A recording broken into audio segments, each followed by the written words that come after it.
फिर से आपका इस्तकबाल करते हैं। इंतखाबी जंग अब आज अगर कहें तो ख़त्म हो जाएगी, क्योंकि 6 बजे तक पोलिंग होनी है और दोपहर 3 बजे तक के पोलिंग फ़ीसद भी हमारे सामने आ चुके हैं, जो कि कम मानी जा रही है। 46.40 यानी 40% पोलिंग रिकॉर्ड की गई है। जो शहरी इलाके हैं वहाँ पर कम पोलिंग रिकॉर्ड की गई है। बनारस की तस्वीरें कुछ देर पहले आप देख पा रहे थे। ग्राउंड रिपोर्टिंग हमारे साथ हमारे नुमाइंदे वहाँ से दे रहे थे, तारिक कमर, जिन्होंने लोगों से बातचीत की और राय जानने की कोशिश की कि इस बार बनारस, जो कि फिल वक्त अगर मौजूदा दौर की बात करेंगे तो वज़ीर आज़म नरेंद्र मोदी, जब बनारस की बात होती है, वाराणसी की बात होती है, तो वज़ीर आज़म नरेंद्र मोदी का भी चेहरा सामने आता है। वो इसलिए क्योंकि पार्लिमानी हल्का है पीएम मोदी का, तो पार्लिमानी हल्के में तस्वीर बदली है नहीं बदली, इस पर हमने आज राय जानी है, जिसपे मिला जुला रद्दअमल लोगों का सामने आया है। खासकर जैदपुरा इलाके की तस्वीर आपने देखी और वहाँ पर लोगों के मसाइल आपने सुने कि बनारस जैसे इलाके में रहते हुए जैदपुरा एक इलाका है जहाँ पर लोगों को पानी मैसर नहीं है, पानी मुहैया नहीं है, पानी की वजह से लोग परेशान हैं। तो ये इलाकाई मुद्दे हैं, किस हद तक अपना ये इम्पैक्ट छोड़ रहे हैं, क्योंकि ईवीएम में सभी की राय जो है मुक़य्यद हो रही है। 10 मार्च को तस्वीरें साफ हो जाएंगी, लेकिन ये आखिरी मरहला बहुत कुछ कहता है। लड़ाई की अगर हम बात करेंगे तो जो 3 मरहले जो गुजरे शुरुआत के, उस वक्त कहा गया कि किसानों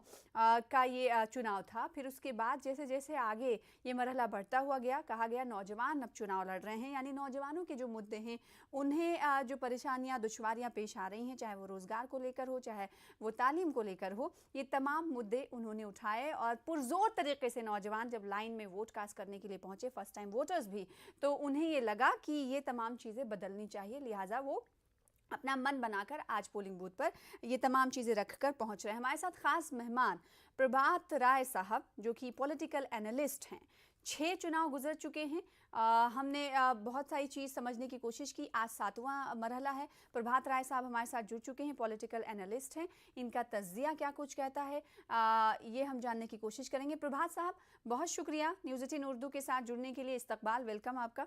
आपको आवाज़ मिल पा रही है या नहीं मिल पा रही मेरी? जी हाँ, मैं आपकी आवाज़ अच्छी तरह सुन पा रहा हूँ। प्रभात साहब, ये आखिरी मरहला है और इस आखिरी मरहले के साथ ही शाम के बाद अब जो चुनाव हैं उत्तर प्रदेश के, वो ख़त्म हो जाएंगे। बकिया 6 मरहलों से इस आखिरी मरहले पर मुकाबले को और मुद्दे को आप किस तरह से समझ पाए हैं, जो आपको लगता है कि बताना चाहिए लोगों को? ऐसा है कि इसका सारे के सारे चुनाव में जो मुद्दा है लगभग एक ही है। हाँ, इलाकाई जरूर जो प्रभात साहब थोड़ा समस्या पीछे आप है हो जाएंगे, आपका फेस ही दिख रहा है, थोड़ा पीछे हो जाएंगे। हाँ, सब दिख रहा जी जी, अभी सही है। है ना।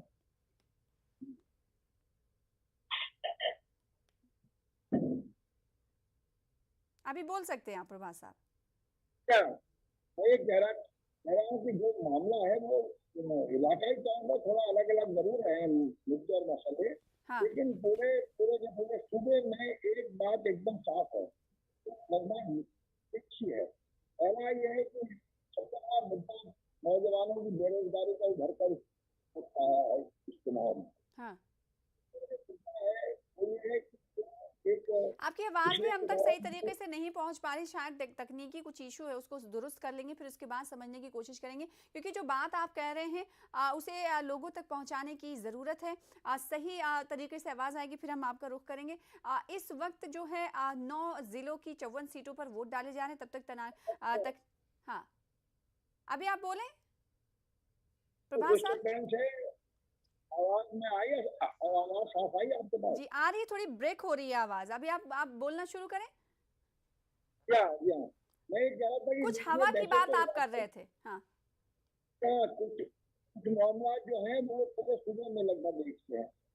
जैसे कि इस बार पोलराइजेशन नहीं हो पाया, इस तरह का पोलराइजेशन हमने पिछले दौर में नहीं, देखा है, आपकी आवाज़ पिछले सही तरीके से चुनावों में। पहुंच नहीं पा रही। हम चाहते हैं क्योंकि आपका जो तज्जिया है वो सही तरीके से और सही आवाज़ के साथ हम लोगों तक पहुंचाएं, समझने की कोशिश की। तब तक इस तकनीकी खराबी को दुरुस्त करने की कोशिश भी की जाएगी। लेकिन जो तस्वीरें आप लगातार देख पा रहे हैं, ये पोलिंग बूथ्स की तस्वीरें, जहाँ पर लंबी लंबी ख़वातीन की कतारें हैं, आप देख पा रहे हैं टीवी स्क्रीन पर। मुख्तलिफ मकामात की तस्वीरें हम आपको दिखा रहे हैं, जिसके ज़रिए आप समझ पा रहे होंगे कि किस हद तक पोलिंग हो रही है।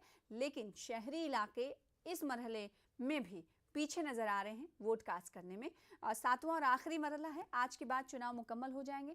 10 तारीख को तस्वीर साफ होगी, लेकिन आज सातवें और आखिरी मरहले के तहत 9 ज़िलों की 54 सीटों पर आज वोट डाले जा रहे हैं। 613 उम्मीदवारों की किस्मत का फैसला हो रहा है और इस मरहले में ओम प्रकाश राजभर का इम्तहान है, साथ ही अनुप्रिया पटेल जो कि भारतीय जनता पार्टी की इत्तेहादी पार्टी है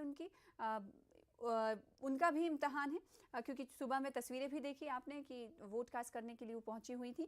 और सबसे अहम बात यह है कि इस मरहले में वोट तो डाले जा रहे हैं, लेकिन टिकट बंटवारे को लेकर काफ़ी रस्साकशी देखने को मिली थी मुख्तलिफ पार्टियों में। अगर बात समाजवादी पार्टी की जाए तो समाजवादी पार्टी के टिकट बंटवारे से बहुत सारे उम्मीदवार जो हैं नाराज थे। तो अब सवाल उठता है कि क्या वो नाराजगी अब भारी पड़ जाएगी समाजवादी पार्टी और एलडी इत्तेहाद को। दूसरा ये है कि भारतीय जनता पार्टी से का दामन छोड़कर दारा सिंह चौहान की अगर हम बात करेंगे तो वो भारतीय जनता पार्टी का स्वामी प्रसाद मौर्य के बाद एक तरह से शुरुआत हुई थी भारतीय जनता पार्टी के साथ छोड़ने वाले लीडरों की। तो इन्होंने समाजवादी पार्टी का उसी वक्त में दामन थामा था। तो ये अब फॉर्मर मिनिस्टर भी योगी काबीना में थे। तो ऐसे में सवाल उठता है कि ये बड़े लीडर्स जब यहाँ दूसरी पार्टी का रुख करते हैं तो क्या वो अपनी छाप वैसे ही छोड़ पाएंगे, नहीं छोड़ पाएंगे।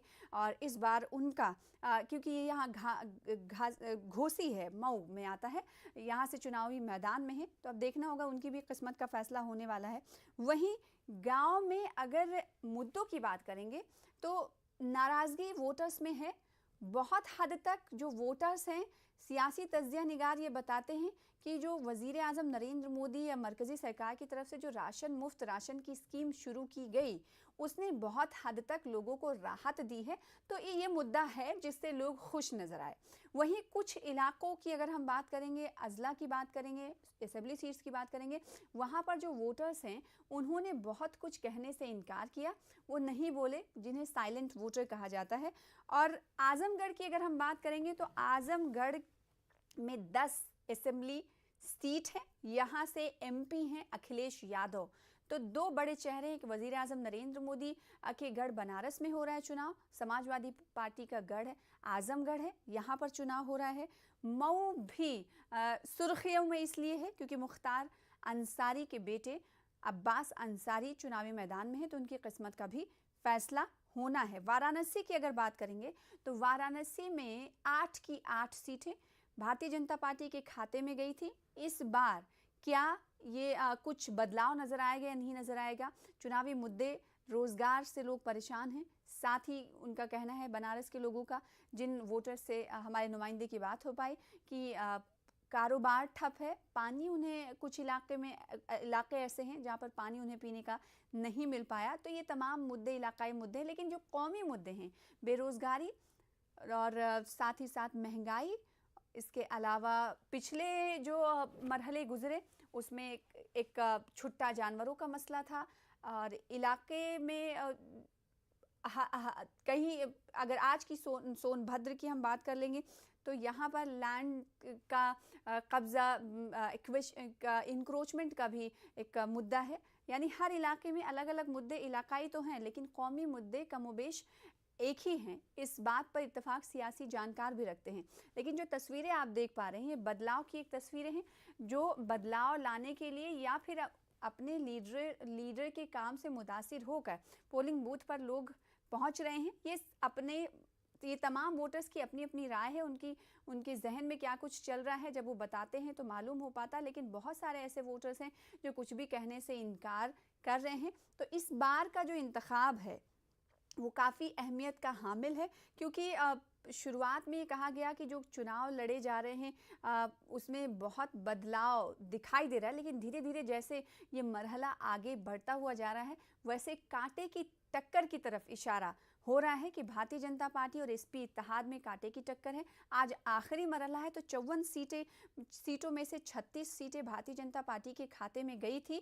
तो ये आखिरी मरहले में क्या समाजवादी पार्टी भारतीय जनता पार्टी के उस वेव को रोक पाएगी, नहीं रोक पाएगी, क्योंकि आजमगढ़ जो गढ़ है समाजवादी पार्टी का, यहाँ से 10 सीटों में से कितनी सीटें इस बार ला पाती है ये देखना होगा। 10 तारीख को पता चल पाएगा। लेकिन जो इन तमाम अज़ला के लिए जो चुनावी तशहीर हुआ, वो चुनावी तशहीर काफ़ी हाई वोल्टेज रहा। बनारस को ही ले लें तो बड़े से बड़े लीडर वज़ीर आज़म नरेंद्र मोदी खुद यहाँ पर पहुँचे और जेपी नड्डा दूसरे इलाकों में सोनभद्र, चंदौली यहाँ पर देखे गए। अमित शाह भी मिर्ज़ापुर में, गाज़ीपुर में देखे गए। वोटर्स क्या कुछ कह रहे हैं वो भी हम सुनाएंगे, लेकिन जो अवाम की नब्ज़ पकड़ने के लिए और अपनी जानिब राग़िब करने के लिए जब चुनावी मैदान में लीडर देखे गए तो उनके अपने अपने दावे थे और इसी मरहले के तहत ममता बनर्जी भी अखिलेश यादव के साथ दिखी बनारस में चुनावी रैली में। योगी सीएम है उत्तर प्रदेश के, उन्होंने आज ट्वीट किया वोटर्स को, जब अपने इस तमाम जो सियासी लीडर हैं जब वोट करते हैं तो ये कहते हैं कि आप बदलाव के लिए वोट डालें। आज जब सीएम योगी ने ट्वीट किया तो ट्वीट में उन्होंने लिखा कि आपका एक वोट माफियाओं से आपको बचा सकता है, माफियाओं की सरकार से बचा सकता है।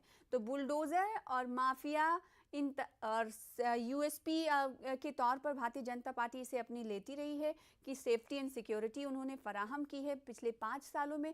तो वहीं अपोजिशन पार्टी का ये कहना है कि बदले की सियासत वो करते रहे। बेरोज़गारी जो है उरूज पर पहुंच गई, महंगाई भी उरूज पर पहुंच गई। हर मरहले में मुद्दे जो हैं कमोबेश चेंज बदलते हुए नज़र आए, लेकिन ये मुद्दे बदले ज़रूर, लेकिन कौमी मुद्दे एक से रहे। पार्टी से नाराज़गी कहीं पर दिखाई दी वोटरों की, तो कहीं पर उम्मीदवारों से नाराज़गी दिखाई दी। ये दो पहलू हैं। कहीं पर ये वोटर्स की तरफ से कहा गया कि वो अपने एमएलए से नाराज़ हैं क्योंकि इलाके में उन्होंने काम नहीं किया, लेकिन वो जो नेता हैं पार्टी के उनसे खुश हैं और ये पार्टी उनके लिए अच्छी है, लिहाजा वो उन्हीं की तरफ जाएंगे। ऐसे रिएक्शंस वोटर्स की तरफ से देखे गए। बहुत सारे जो लोग हैं और ये शुरू से ये कहा जाता रहा है कि सीएम योगी आदित्यनाथ से जो ब्राह्मण तबका है वो नाराज़ दिखाई दिया। तो ये ब्राह्मण तबका किस हद तक चोट भारतीय जनता पार्टी को पहुंचा पाता, ये देखने वाली बात होगी। हमारे साथ प्रभात राय साहब पॉलिटिकल एनालिस्ट हैं, वो जुड़ने की कोशिश कर रहे हैं। हम